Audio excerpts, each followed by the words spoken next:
اعوذ باللہ من الشیطان الرجیم بسم اللہ الرحمن الرحیم اللہم صلی علی محمد وآل محمد وعجل فرجہم۔ معزز ناظرین، السلام علیکم ورحمۃ اللہ وبرکاتہ۔ آپ دیکھ رہے ہیں آپ کے پسندیدہ پروگرام احکام اسلامی کو، اور ہم آج کچھ اور سوالوں کے ساتھ پھر حاضر خدمت ہیں۔ ہمارے ساتھ موجود ہیں حجت الاسلام والمسلمین علی جناب مولانا مصطفیٰ علی خان ادیب الہندی صاحب قبلہ۔ آئیے ان کا استقبال کرتے ہیں اور اس پروگرام کا آغاز کرتے ہیں۔ السلام علیکم۔ وعلیکم السلام ورحمۃ اللہ۔ بہت سارے سوال ہیں، ایک ایک کر کے آپ کی خدمت میں پیش کرنا ہے۔ پہلا سوال، السلام علیکم۔ وعلیکم السلام۔ جناب، کیا ہم تسبیح زہرا سلام اللہ علیہ ہاتھ میں لے کر نماز ادا کر سکتے ہیں؟ ہم اگر کوئی نماز انجام دے رہے ہوں تو نماز کے دوران کیا ہم تسبیح پڑھ سکتے ہیں یا نہیں؟ اعوذ باللہ من الشیطان الرجیم، بسم اللہ الرحمن الرحیم، الحمدللہ رب العالمین وصلی اللہ علی سیدنا محمد وعلیہ الطیبین الطاہرین۔ دیکھیں، تسبیح جناب زہرا سلام اللہ علیہ وہ خاص تسبیح ہے جو ہم پڑھتے ہیں نماز کے بعد۔ خود وہ تسبیح جسے ہم اپنی اردو زبان میں تسبیح کہتے ہیں، وہ صرف ایک کاؤنٹنگ کے لیے ایک طریقہ ہے جس کے ذریعے سے ہم کاؤنٹ کر سکتے ہیں۔ اس کے اندر 100 مثلا دانے ہیں کہ آپ گن سکیں کہ 34 بار اللہ اکبر ہوا ہو، 33 بار الحمدللہ ہوا ہو، 33 بار سبحان اللہ ہوا۔ اب نئے کاؤنٹرز بھی آ گئے ہیں، آپ اس کاؤنٹر کے ذریعے دبا سکتے ہیں۔ اس کی کوئی خاص اہمیت نہیں ہے، مگر یہ کہ وہ خاک شفا سے بنی ہو یا کسی قیمتی چیز سے بنی ہو تو اس کی اپنی ایک اہمیت ہو سکتی ہے۔ خاک شفا سے بنی ہے تو صرف اس کو اگر ہلا بھی رہے ہیں آپ تسبیح کے دانوں کو، تب بھی وہ آپ کے لیے استغفار کر رہی ہے، وَإِلَّا اس کا اپنا کوئی کانسیپٹ نہیں ہے۔ تسبیح زہرا وہ خاص تسبیح ہے، یعنی 34 بار اللہ اکبر کہنا نماز کے بعد، اور 33 بار سبحان اللہ کہنا، الحمدللہ کہنا، اور 33 بار سبحان اللہ کہنا۔ یہ ایک خاص تسبیح کا طریقہ ہے جو جناب زہرا کو رسول اکرم نے تعلیم فرمایا، لہٰذا اسے تسبیح زہرا سلام اللہ علیہ کہا جاتا ہے۔ یہ جو کاؤنٹنگ کرنے والی چیز ہے اس کو تسبیح نہیں کہتے، یہ ہماری اور آپ کی اردو زبان میں رائج ہے۔ رہی بات کیا اس کو ہاتھ میں لے کے نماز پڑھ سکتے ہیں؟ بالکل پڑھ سکتے ہیں، لیکن اس کو ہاتھ میں لے کر آپ اگر تسبیح پڑھیں گے تو آپ نماز کیسے پڑھیں گے؟ کیونکہ اگر آپ نماز پڑھ رہے ہیں تو آپ اس وقت تسبیح نہیں پڑھ سکتے، مگر یہ کہ نماز بھی کسی چیز کو کاؤنٹ کرنا ہو۔ مثلا بہت سی مستحب نمازیں ہیں جس میں 70 بار مثلا سورہ قل اللہ پڑھنا ہے، یا 40 دفعہ سورہ ہم پڑھنا ہے، یا مثال کے طور پر سورہ ہم امام زمانہ سے منسوب ایک نماز ہے جس میں ایاک نعبد و ایاک نستعین کی آیت کو 100 بار دہرانا ہوتا ہے۔ تو اب اس کو گننے کے لیے سب سے بہترین چیز یہ کہ ہاتھ میں ہم تسبیح کے دانوں کو لے لیں اور اس سے تسبیح کو پر گنتے چلے جائیں تاکہ 100 کا ہمیں عدد معلوم ہو جائے۔ اگر اس مقصد سے تسبیح ہاتھ میں لے کے پڑھنا چاہ رہے ہیں اور گننا چاہ رہے ہیں، کوئی حرج نہیں ہے۔ اور اگر ایسے ہی ہاتھ میں تسبیح لیے ہوئے ہیں، کوئی ذکر نہیں کر رہے ہیں، تب بھی نماز کی حالت میں کوئی مسئلہ نہیں ہے۔ لیکن نماز کی حالت میں تسبیح لیے ہیں اور کوئی اور ذکر پڑھ رہے ہیں اور نماز کے سوروں کو نہیں پڑھ رہے ہیں، تو یہ عمل ایسا ہوگا کہ دو چیزوں میں ٹکراؤ ہوگا۔ تو یہ آپ کو دیکھنا پڑے گا کہ آپ وہ تسبیح ہاتھ پہ کیوں لے رہے ہیں۔ اگر تسبیح ایسے ہی ہاتھ میں لیے ہوئے ہیں کوئی حرج نہیں ہے، اگر تسبیح کسی ذکر کے لیے لے رہے ہیں تو اگر وہ ذکر نماز میں شامل ہے تو اس میں کوئی حرج نہیں ہے۔ اگر تسبیح کی بات کی، جو واقعی وہ دانے جو کاؤنٹ جس سے کیے جاتے ہیں، کیا بہتر نہیں کہ وہ آدمی اپنی انگلیوں پہ پڑھے؟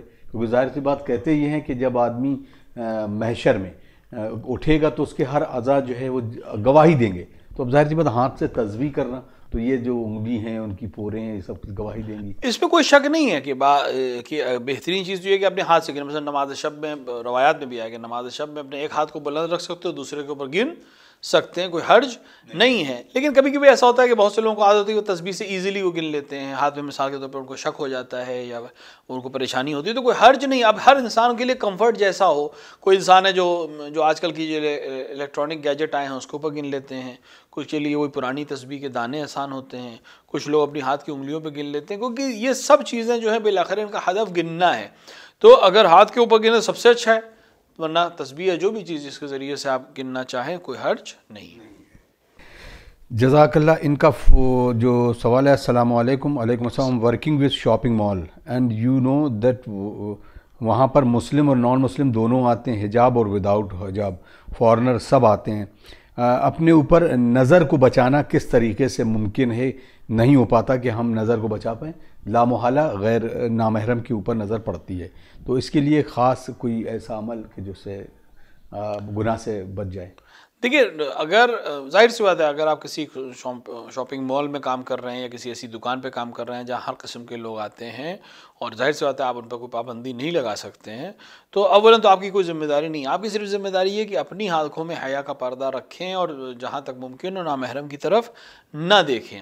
اب اگر انسان آنکھ بند کر کے دن بھر نہیں رہ سکتا، بالآخر اس کی آنکھ کھلے گی، سامنے اگر کوئی کسٹمر ہے یا کاؤنٹر پہ ہی کوئی خاتون ایسی آ جائے جو حجاب میں نہیں ہو، تو آپ جہاں تک ممکن ہو اپنی نظر کو اس کے چہرے سے ہٹا کر رکھیے جہاں تک ممکن ہو۔ ایک بار نظر پڑنے کا ویسے بھی کوئی حکم نہیں ہے، دوبارہ نظر کرنا اور قصد سے نظر کرنا، یعنی دیکھنے کے قصد سے نظر کرنا، اس کو منع کیا گیا ہے۔ لہٰذا جس طرح سے آپ عام دنوں میں ورک کرتے ہیں اسی طرح کام کریں، بس یہ کہ اپنی قصداً اور ارادے سے اور لذت کے ارادے سے کسی کے چہرے کی طرف نہیں دیکھیں، یہی آپ کے لیے کافی ہے۔ جزاک اللہ آقا، بہت بہت شکریہ۔ السلام علیکم ورحمۃ اللہ وبرکاتہ۔ Is doing job in a commercial اور so called Islamic bank permissible in paper currency حلال اور حرام؟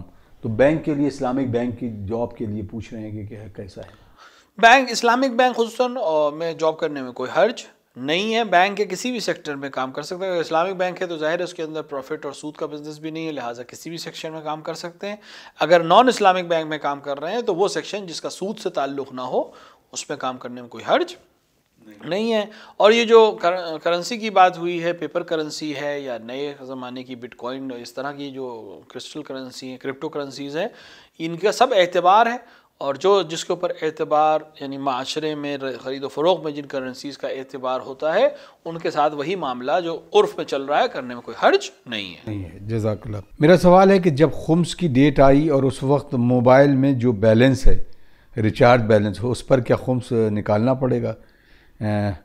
وہیکل میں جو لیفٹ پیٹرول یا ڈیزل یا اس طرح کے 20% یا 25% ہے، اگر نکالا گیا ہے تو 5 میں سے ڈیوائڈ کر کے اس پہ بھی کیا خمس نکالا جائے گا؟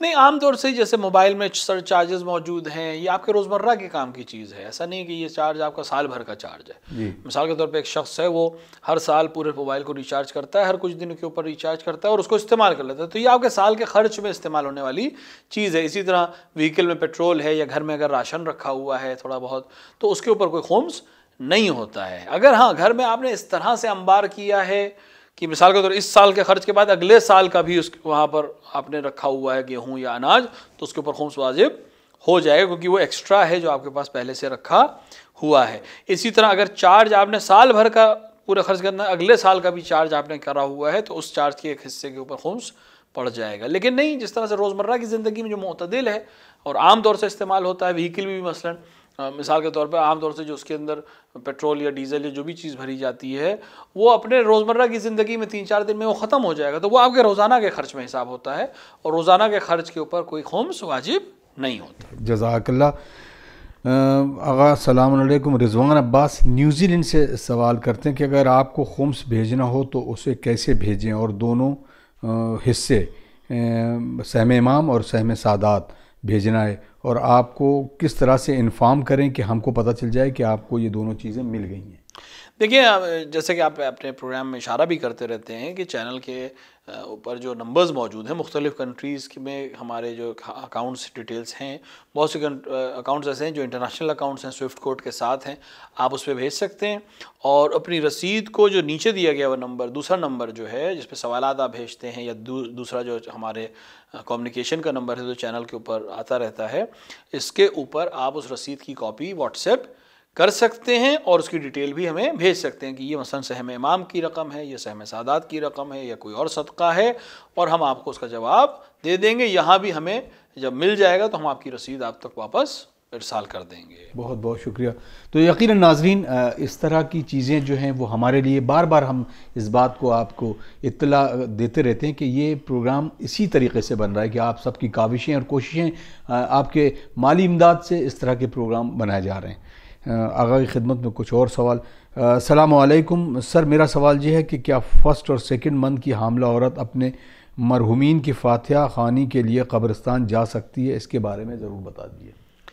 نہیں، اس کے سلسلے میں یہ سوال شاید پہلے بھی آ چکا ہے۔ حاملہ کے لیے قبرستان جانا یا زیارت پہ جانا یا فاتحہ پڑھنا یا مجلس میں شرکت کرنے میں کوئی قباحت نہیں ہے۔ کوئی فرق نہیں پڑتا ہے کہ وہ پہلے کس مہینے سے حمل میں ہے، اس کے لیے قبرستان میں جانا، فاتحہ پڑھنے میں کوئی حرج نہیں ہے۔ جزاک اللہ۔ ان کا سوال ہے، السلام علیکم۔ وعلیکم السلام سر، میں 2 بجے مڈ نائٹ تک پارٹی کرتا ہوں اور اس میں تہجد کی نماز پھر اسے اسی وقت پڑھ سکتا ہوں کہ نہیں؟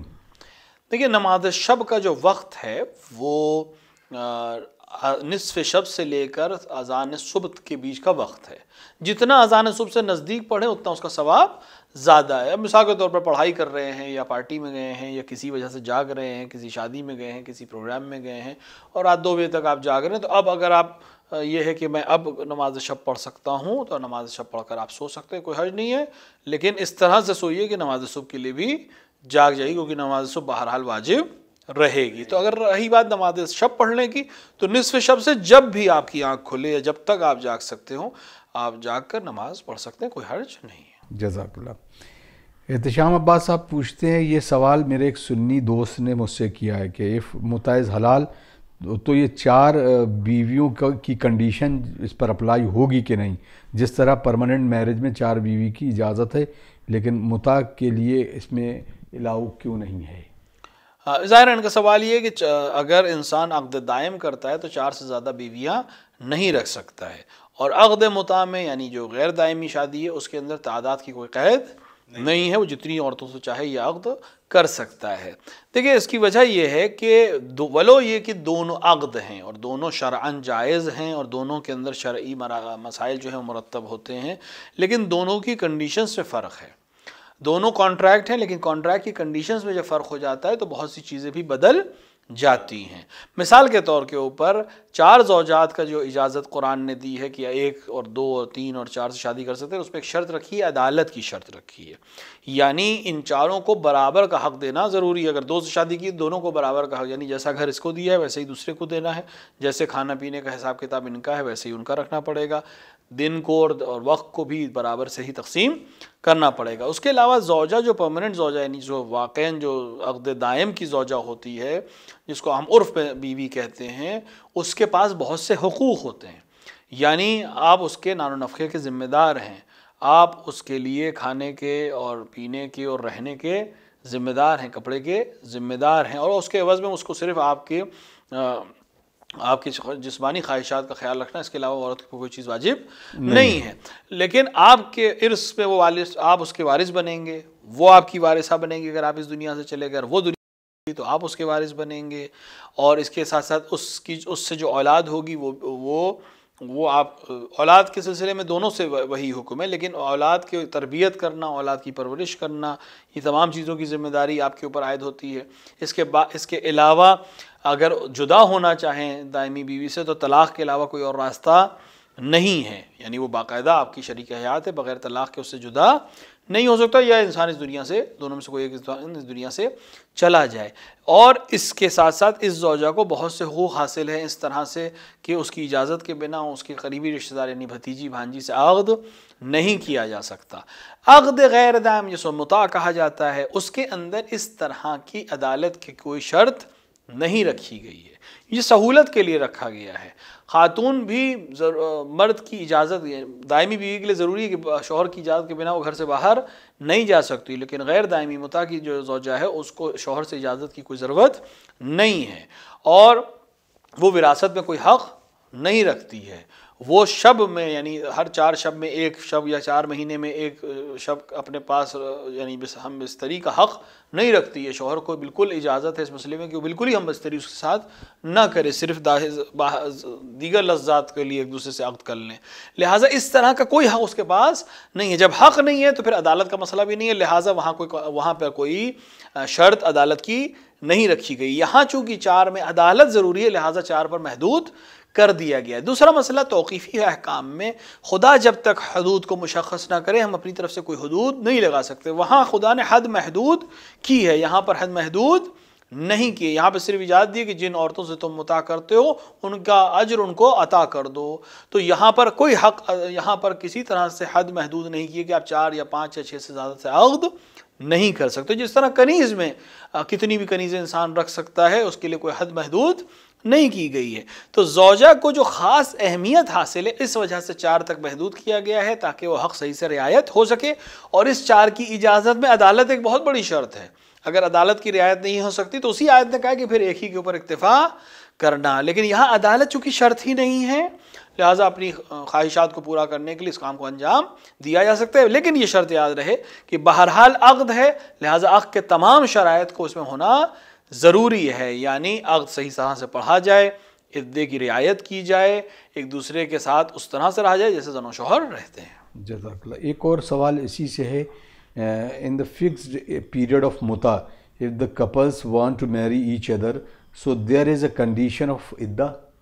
اگر متا کریں کسی خاتون سے اور اس کے بعد یہ طے کریں کہ نہیں اب ہم چاہتے ہیں کہ نہیں متا نہیں، ہم عقد دائمی میں آ جائیں، یعنی اس کو دائمی زوجہ بنا لیں، تو کسی عدت کی ضرورت نہیں ہے، یہ اسی عقد کو تبدیل کر کے عقد دائم میں تبدیل کر سکتے ہیں، اور اپنے آپ یہ دونوں ایک دوسرے کے دائمی زن و شوہر ہو جائیں گے، یعنی اب شرائط بدل جائیں گے، پہلے وہ ارث نہیں پاتی لیکن اب یہ ارث پائے گی، اور دیگر جو مسائل دائمی زوجہ کے ہوتے ہیں وہ حقدار ہو جائے گی۔ آغا السلام علیکم۔ وعلیکم السلام۔ میرا سوال یہ ہے کہ میرے پاس کچھ رقم ہے اور جو میری خاص ڈیٹ ہے جس میں ہم خمس نکالتے ہیں، اس سے قبل اگر میں نے کسی کو ادھار دے دیا ہے تو اور وہ ڈیٹ آ چکی ہے اور گزر گئی، اس کے بعد اس نے مجھے واپس کر دیا ہے، تو کیا اس میں سے خمس نکالنا واجب ہو جائے گا؟ اگر جس وقت آپ نے خمس نکالا اس وقت وہ رقم آپ کے پاس موجود نہیں تھی تو اس کے اوپر کوئی خمس نہیں ہے۔ اگلے سال اگر حساب جب آپ خمس کا کریں گے اور وہ رقم آپ کے پاس رہے گی تبھی آپ کے اوپر خمس واجب ہوگا، ولو آپ کے پاس پہلے سے تھی اور آپ سے کسی نے قرض لے لیا، لیکن جس وقت آپ نے خمس کا حساب کیا آپ کا جو تاریخ طے، کیونکہ آپ کی تاریخ طے ہے خمس کی، لہٰذا اگر اس تاریخ میں وہ پیسے کسی کے پاس قرض کے طور پر موجود تھے اس نے واپس نہیں کیے تھے تو اس کے اوپر خمس نہیں ہے۔ اگر کوئی شخص مثلا، یقیناً یہ تو خیر بات نہیں کہ خدا کو تو سب پتہ ہے، کوئی شخص ہمیشہ یہ کرے کہ مطلب اس کے پاس 10 لاکھ مثلا پیسہ ہے اور وہ اس نے کسی ایک ڈیٹ پر 1 جنوری مان لیتے ہیں اور اس دن اس کو خمس نکالنا ہوتا ہے ہر سال، اور اس سے پہلے وہ 10 لاکھ کسی کو قرض دے دے کہ یہ رکھ لو اور اس میں اپنا کام کرو، یا کسی نے مانگ لیا اور کسی کو پتہ ہے، پھر وہ ہر سال اگر یہی کرتا رہے تو کیا اس کے اس رقم پر خمس نکالنا ہوگا؟ ایک اس طرح اگر یہ عمل، یعنی یہ عمل اس لیے کر رہا ہے کہ میں خمس سے بچ سکوں اور میرے اوپر خمس واجب نہ ہو، تو بارگاہ، اور اس کی نیت ہی یہی ہے، تو بارگاہ الہی میں ذمہ دار رہے گا، اس کو جواب بالکل مقروض رہے گا۔ اور دوسرا عمل یہ ہے کہ پھر اس کے پاس جو برکت ہے وہ یقیناً وہاں سے سلب ہو جائے گی، کیونکہ روایت میں ہے کہ خمس سبب برکت ہوتا ہے، اگر آپ پیسہ اس لیے بچا رہے ہیں یا کسی کو قرض دے رہے ہیں کہ آپ کو خمس نہ دینا پڑے تو برکتیں یقیناً آپ سے سلب کر لی جائیں گی۔ البتہ اگر کوئی شخص یہ کام کرتا ہے تو اس پر خمس واجب نہیں ہوگا، لیکن بارگاہ الہی میں اس نے ایک گناہ کیا ہے، اپنے آپ کو بچانے کی کوشش کی ایک ایسے کام سے جس پہ خدا نے معمور کیا ہے، اس کو عند اللہ جواب دینا پڑے گا۔ جزاک اللہ۔ ایک اور سوال، یہ فائنینشیل پورا سوالوں کا ایک پورا وہ انہوں نے یہ کیا کہ کسی کنٹری میں اگر کسی طرح کی انکم ٹیکس یا تمام ٹیکسز کی ریبیٹ حاصل کرنے کے لیے اگر ہمیں کچھ ڈاکومنٹ ڈاکٹرنگ کرنا پڑے، یعنی جو بنا کے فرضی لگائیں اور اس کے حساب سے ہم وہ انکم ٹیکس بچا لیں، تو یہ عمل کیسا ہے؟ دیکھیں، اسلامی حکومت میں یہ عمل جائز نہیں، غیر اسلامی حکومت میں اگر آپ اپنے مال کو محفوظ رکھنا چاہتے ہیں، اس کام کو انجام دیں تو کوئی مسئلہ نہیں ہے، لیکن چونکہ شرعاً مال کے اوپر خمس اگر تعلق رکھتا ہے تو خمس ادا کرنا پڑے گا، باقی کسی ٹیکس کے لیے چونکہ شرعاً اس ٹیکس کی کوئی حیثیت نہیں ہے، وہ ملک کا عہد و پیمان ہے، اس پر عمل کرنے چاہیے، لیکن اگر کسی طریقے سے اس کو آپ بچانا چاہیں تو بچا بھی سکتے ہیں۔ ایک اور سوال ہے خمس سے ریلیٹڈ، انہوں نے کہا کہ اگر پیسہ ہے اور اس کو تھوڑا تھوڑا کر کے ہر سال جو میرے پاس آتا جا رہا ہے ہم اپنی مکان بنانے میں خرچ کر رہے ہیں، تو مکان کی مالی پوری حالت مکان کے نکالنے کے بعد اس پہ خمس سے نکالا جائے گا، یا پورے سال کے خرچ میں اس مکان کا بھی خرچہ جڑ جائے گا جس پہ ہمیں خمس ادا کرنا ہوتا ہے؟ نہیں، اگر آپ کی خمس کی ڈیٹ طے ہے جی اور آپ اس ڈیٹ کے اوپر اپنا خمس نکالتے رہتے ہیں، وہ لوگ کم نکالتے ہیں، اور دھیرے دھیرے جو پیسہ آپ کا آتا ہے آپ مکان بنانے میں خرچ کر رہے ہیں تو اس کے اوپر کوئی خمس نہیں، کیونکہ مکان ضرورت کی چیز ہے، اور ضرورت کی چیز پہ جو خرچ ہوتا ہے وہ سالانہ خرچ کے حساب سے اس کا حساب کیا جاتا ہے، لہٰذا اس مکان اگر آپ باقی چیزوں پہ اپنی درآمد پر خمس نکال رہے ہیں اور اس سے بچنے والے پیسے سے دھیرے دھیرے آپ مکان بھی بنا رہے ہیں تو نہ اس مکان پر خمس ہے اور نہ ہی اس پیسے پہ خمس ہے جو مکان پر خرچ کیا جا رہا ہے، اور نہ مکان بننے کے بعد اس کا خمس دینے کی ضرورت ہے، بشرطے کہ باقی مال جو آپ کے پاس آتا جاتا ہے اس میں بچنے کے بعد سال کے خرچ کے بعد اگر دن طے ہے اس دن میں اگر کچھ بچتا ہے تو اس کا خمس ضرور نکال دیا کریں۔ بہت شکریہ۔ ان کا سوال ہے کہ اگر لڑکی عیسائی ہو اور فائنینشلی انڈیپینڈنٹ ہو اور اس کے والد یا دادا متا کی اجازت دینے سے راضی نہ ہوں تو اس صورت میں متا کیا جا سکتا ہے یا نہیں؟ مرجع علی قدر حضرت آیت اللہ العظمیٰ سے صادق حسین شیرازی کی نظر میں کنواری لڑکی سے عقد کے لیے باپ کی اور دادا کی کنواری لڑکی سے عقد کے لیے باپ یا دادا کی اجازت احتیاط واجب کی بنا پر ضروری ہے، لہٰذا انسان ان سے اجازت طلب کرے، اور اگر اجازت نہیں مل سکتی ہے یا وہ موجود نہیں ہے تو ایک ایسے حاکم کی طرف رجوع، ایک ایسے مرجع کی طرف رجوع کر سکتے ہیں اس مسئلے میں جو شرط نہ مانتا ہو، شرط یعنی عقد کے صحیح ہونے میں شرط نہ مانتا ہو، اور عقد کر سکتا ہے۔ اگر جو اہل کتاب ہیں ان کے ساتھ عقد کرنے کا کیا وہ ہوگا؟ مطلب ان کو مسلمان بنانا ہے، کلمہ پڑھانا ہے، پھر عقد ہوگا، یا وہ جس آئیڈیالوجی پہ یا جو کرسچن ہیں یا یہودی ہیں اس طرح سے وہ ویسی بنے رہے ہیں ان سے بھی عقد ہو سکتا ہے؟ بالکل، اہل کتاب سے اجازت اسی مسئلے کے ساتھ ہے، یعنی ان کے لیے کلمہ شہادتین جاری کرنا یا مسلمان ہونا ضروری نہیں ہے، یعنی اگر وہ مسیحیہ ہے یا یہودیہ ہے یا زرتشتی مذہب پر خاتون ہے تو اس سے عقد معقد کیا جا سکتا ہے اور اس کو کلمہ پڑھنے کی کوئی ضرورت نہیں ہے۔ لیکن ان کے علاوہ اگر کوئی کافر ہے یعنی غیر مسلمان ہے تو اس کے لیے ضروری ہے کہ ان تین میں سے کوئی ایک مذہب اختیار کرے، تبھی اس سے عقد کیا جا سکتا ہے۔ ان کا سوال ہے کہ کیا متع کرنے والی لڑکی سے شادی کر سکتے ہیں، اور جب کسی کو پتہ چل جائے کہ یہ آلریڈی کسی کے ساتھ سوئے ہوئے تو پھر کیسے کوئی ایکسیپٹ کرے گا؟ یہ ایک ایسا مسئلہ ہے جس کو آپ کو اپنے لیے خود حل کرنا ہے، یعنی اگر وہ کسی کے عقد میں ہے تو ظاہر سی بات ہے اس سے عقد نہیں کیا جا سکتا، لیکن اگر کوئی ایسی لڑکی ہے جس نے وقت ضرورت متع کیا ہے اور اس کے بعد اس کی عدت کو تمام کر لیا ہے تو بالکل ایسے ہی جیسے کوئی کسی کی زوجہ تھی اور بعد میں طلاق ہو گئی اور یا شوہر اس کا مر گیا ہے اور آپ اس سے عقد کرنا چاہیں، لیکن اگر وہ کسی کے عقد میں ہے تو اس سے عقد نہیں کیا جا سکتا، جب تک وہ عقد میں ہے اس کے ساتھ کسی دوسرے سے عقد نہیں کر سکتی ہے وہ، لیکن جب اس نے عقد تمام کر دیا ہے اپنی ضرورت کے لحاظ سے اپنی حلال لذت کو حاصل کرنے کے لیے کسی بھی وجہ سے اس نے عقد کیا ہے اور عقد کو تمام کر دیا ہے تو پھر اس شخص کو اختیار ہے چاہے وہ اس کے ساتھ عقد کرے چاہے نہ کرے، بالکل اس طرح سے جیسے کوئی زوجہ کسی کی زوجیت میں تھی اور شوہر اس دنیا سے چلا گیا، اس نے طلاق دے دی، اب اس فرد کو اختیار ہے کہ چاہے اس سے عقد کرے چاہے نہ کرے، یہ آپ کے اختیار میں ہے، اور شرعاً اس نے کوئی حرام کام انجام نہیں دیا ہے۔ جب حرام انجام نہیں دیا اور شریعت نے اس کو اجازت دی ہے تو اب آپ کے اوپر ہے کہ آپ ایسے کے ساتھ شادی کرنا چاہتے ہیں یا شادی نہیں کرنا چاہتے ہیں، وَإِلَّا اپنے آپ میں اس نے کوئی کام غلط نہیں کیا ہے اور آپ کو اس کا احترام کرنا چاہیے۔ اگر متع کسی سے کیا اور اس کا شوہر انتقال کر جائے تو اس زوجہ کے لیے، اس خاتون کے لیے عدہ کی کتنے دن ہوں گے کرنا پڑے؟ دیکھیے عدہ اگر چاہے عقد دائم ہو اور چاہے عقد موقت ہو، اگر شوہر مر جائے حالت عقد میں تو چاہے دائمی بیوی ہو اور چاہے متع والی بیوی ہو اس کے لیے عدہ وفات رکھنا ضروری ہے، یعنی 4 مہینے 10 دن اسے عدہ رکھنا پڑے گا اور عدہ وفات رکھنا پڑے گا، یعنی سنگار سے پرہیز کرنا پڑے گا اور خوشیوں سے پرہیز کرنا پڑے گا۔ جزاک اللہ۔ ان کا سوال یہ ہے کہ کیا اگر نماز کے دوران قنوت بھول جائے اور جان بوجھ کر اس کو اگر ترک کر دیا جائے تو کیا نماز صحیح ہوگی؟ قنوت اپنے آپ میں مستحب مؤکد عمل ہے، یعنی اگر انسان انجام دے تو اس نے بہت اچھا عمل انجام دیا ہے، خدا اور اس کے رسول کو پسند ہے، لیکن اگر جان بوجھ کے بھی اس نے قنوت کو ترک کر دیا دوسری رکعت میں تب بھی اس کی نماز صحیح رہے گی، نماز میں کوئی اشکال نہیں ہوگا۔ بہت بہت شکریہ ناظرین، آپ دیکھ رہے تھے پروگرام احکام اسلامی جس میں بہت سارے سوالات آپ کے ہم تک پہنچ رہے ہیں۔ انشاءاللہ مزید سوالوں کے لیے دیے گئے نمبر پر رابطہ کریں، اپنے وائس میسج کے ذریعے، ٹیکسٹ میسج کے ذریعے، واٹس ایپ کے ذریعے ہمیں سوال بھیج سکتے ہیں جس کے مثبت جوابات آپ تک پہنچانے کی کوشش کریں گے۔ انشاءاللہ اگلے ایپیسوڈ میں پھر ملاقات ہوگی کچھ اور سوالوں اور کچھ اور موضوعات کے ساتھ۔ تب تک کے لیے اپنے میزبان اطہر کاظمی کو اجازت دیجیے۔ والسلام علیکم ورحمۃ اللہ وبرکاتہ۔ اللہم اجل ولیک الفرج۔